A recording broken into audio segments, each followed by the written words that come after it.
लोकशाहीचा बुलंद आवाज, रिपब्लिकन वार्ता महाराष्ट्र। ऑल जमियतुल कुरेश महाराष्ट्र सामाजिक संस्थेचा छत्रपती संभाजीनगर येथे मूक मोर्चा।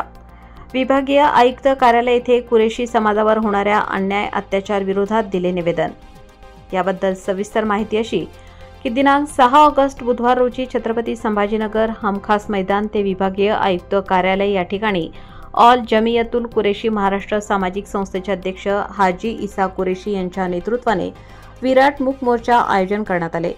शेतकरी व खाटी कुरेशी समाजावर सतत होत असलेल्या अन्याय अत्याचार व व्यापाऱ्यांवर संघटित गुन्हेगारांकडून होणारे प्राणघातक हल्ले, लूटमार, खंडणी उकळणे व कायदेशीर मार्गाने खरेदी केलेली जनावरे बळजबरीने हिसकावून घेऊन स्वतःच्या आर्थिक फायद्यासाठी परस्पर विल्हेवाट लावणे आणि पोलिसांकडून सतत होत असलेली डोळेझाक या सर्व गंभीर विषयांवर तात्काळ कायदेशीर कारवाई करून संरक्षण मिळावे यासाठी विभागीय आयुक्त कार्यालयात ऑल जमियतुल कुरेश महाराष्ट्र सामाजिक संस्था बहुजन रिपब्लिकन सोशलिस्ट पक्षाचे प्रदेश महासचिव अरविंद कांबळे, जयश्रीताई शिर्के, इतर सामाजिक संघटना, सामाजिक कार्यकर्ते, संपूर्ण मुस्लिम समाज बांधवांनी मूक मोर्चाचे आयोजन केले।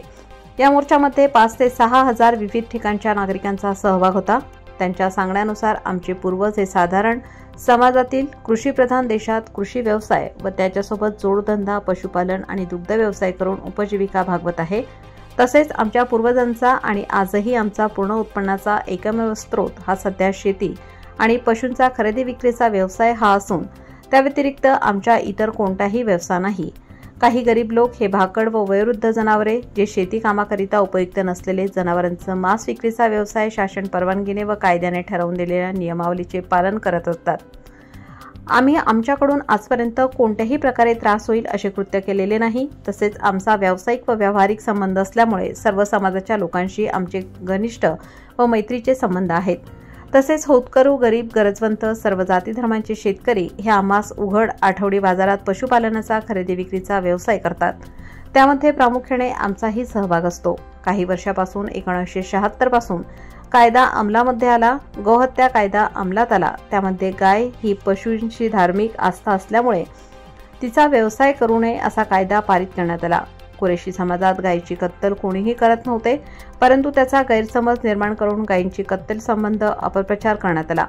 जर कोणी व्यक्ती मांस विक्रीचा व्यवसाय बेकायदेशीररित्या करीत असेल तर त्यास कायदेशीर कारवाई करून शिक्षा देण्यात येते। मात्र काही गुंड प्रवृत्तीचे लोक जातीच्या नावाखाली कायदा हातात घेतात आणि प्राणघातक हल्ले करतात। म्हणून गौरक्षकांच्या नावाखाली समाजकंटकांकडून होणारे बेकायदेशीर कृत्य थांबवावे। बजरंग दल, विश्व हिंदू परिषद, गौरक्षक या कट्टरवादी संघटनांवर बंदी घालावी।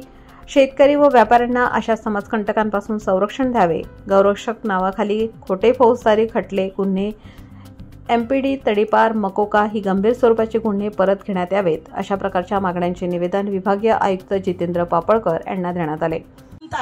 5 टाइम अरे गौवंश के नाम पे करने वाला बताओ कब आपने इस धरती को चूमा है?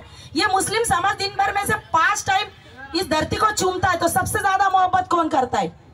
ये बजरंग दल वाले झूठे करते हैं या ये मुस्लिम समाज करता है? और गौवंश के नाम के नीचे जो आपका गोरख धंधा चालू है ये बंद कीजिए।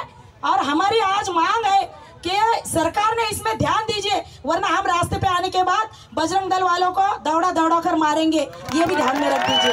जय भीम, जय संविधान। रिपब्लिकन वार्ता महाराष्ट्र न्यूज साठी पैठण प्रतिनिधी राहुल गिरे, Chhatrapati Sambhajinagar. Subscribe now and press the bell icon. Never miss an update.